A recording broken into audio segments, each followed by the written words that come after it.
Following a dream I had 3 years ago, I have become deeply moved by the plight of the Tibetan people and filled with a desire to help them.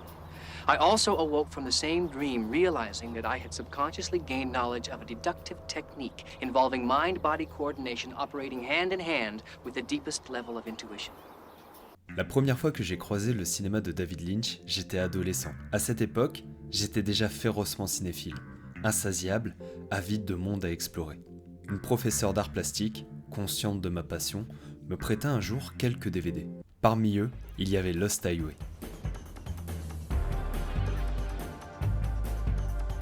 Ce film a tracé une route sinueuse dans mon esprit, une route dont je n'ai jamais trouvé la fin. Depuis ce jour, le cinéma de Lynch m'accompagne. Je ne prétends pas vous livrer une analyse exhaustive de son œuvre. Je ne crois d'ailleurs pas que quiconque puisse y parvenir. Ce que je peux faire, c'est ouvrir une porte, vous inviter à entrevoir un fragment de son art, partager quelques clés, quelques résonances qui, pour moi, éclairent son mystère.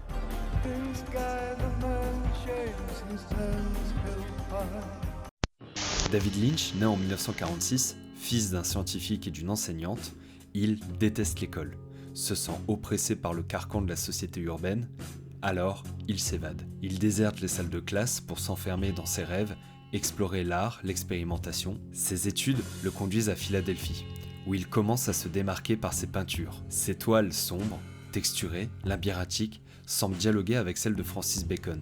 Lynch aime les formes déstructurées, les couleurs qui hurlent, et les mots énigmatiques qui flottent dans ses tableaux comme des mantras. Son travail attire l'attention, au point même que certaines de ses œuvres finiront exposées, parfois même au cinéma. De la peinture au cinéma, le passage se fait naturellement. D'abord par l'animation, puis par des courts-métrages. Et enfin, en 1977, il accouche d'un premier long-métrage, Eraserhead. Un cauchemar en noir et blanc, où l'urbanité devient une prison suffocante. Dès l'ouverture, une planète cervelle dérive dans l'espace. Tout est dit. Avec Eraserhead, Lynch pose les fondations de son langage, un cinéma mental, énigmatique, qui scrute l'humain, pris au piège de son environnement. De là, une filmographie dense et singulière se déploie. Les pavillons tranquilles de Blue Velvet, les montagnes enneigées de Twin Peaks, ou encore l'autoroute nocturne et vertigineuse de Lost Highway. Qu'ils soient dans la banlieue chic ou dans l'Amérique profonde, ces personnages vivent dans des décors qui sont bien plus que des lieux. Ce sont des reflets de leur âme, des labyrinthes où les apparences se fissurent pour révéler l'étrange. Les villes calmes et paisibles deviennent des toiles surréalistes, rappelant Magritte.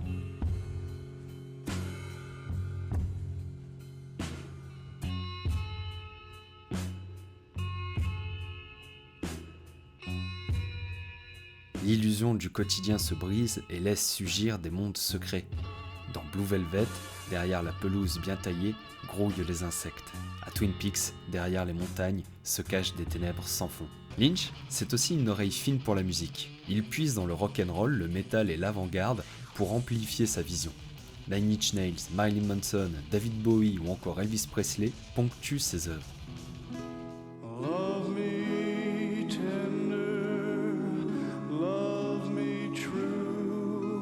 La bande-son devient un fil conducteur, un écho de ses obsessions. Mais au-delà des sons, il y a le silence.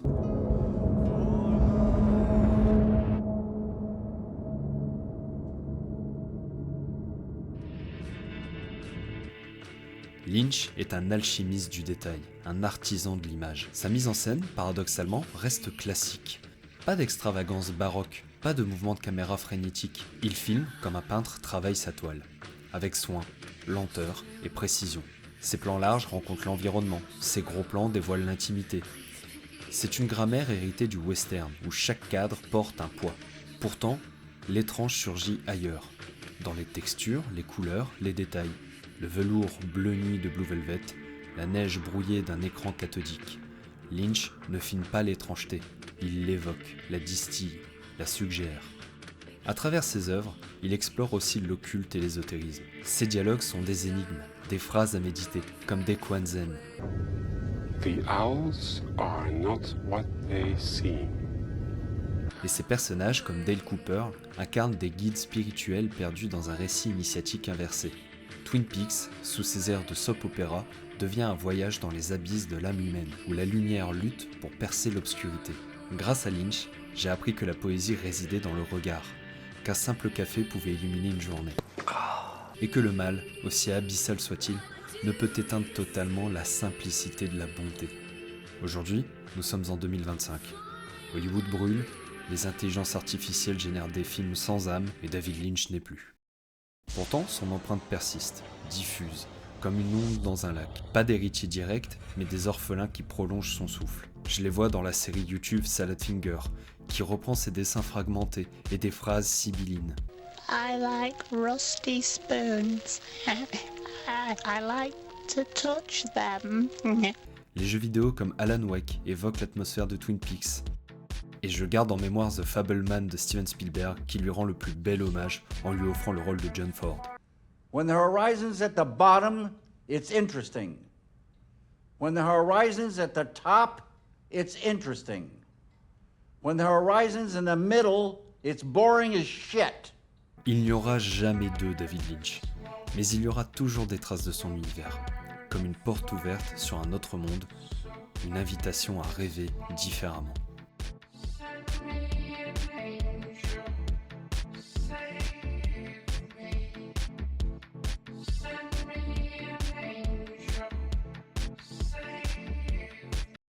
There's the donut and there's the hole. And you should keep your eye on the donut.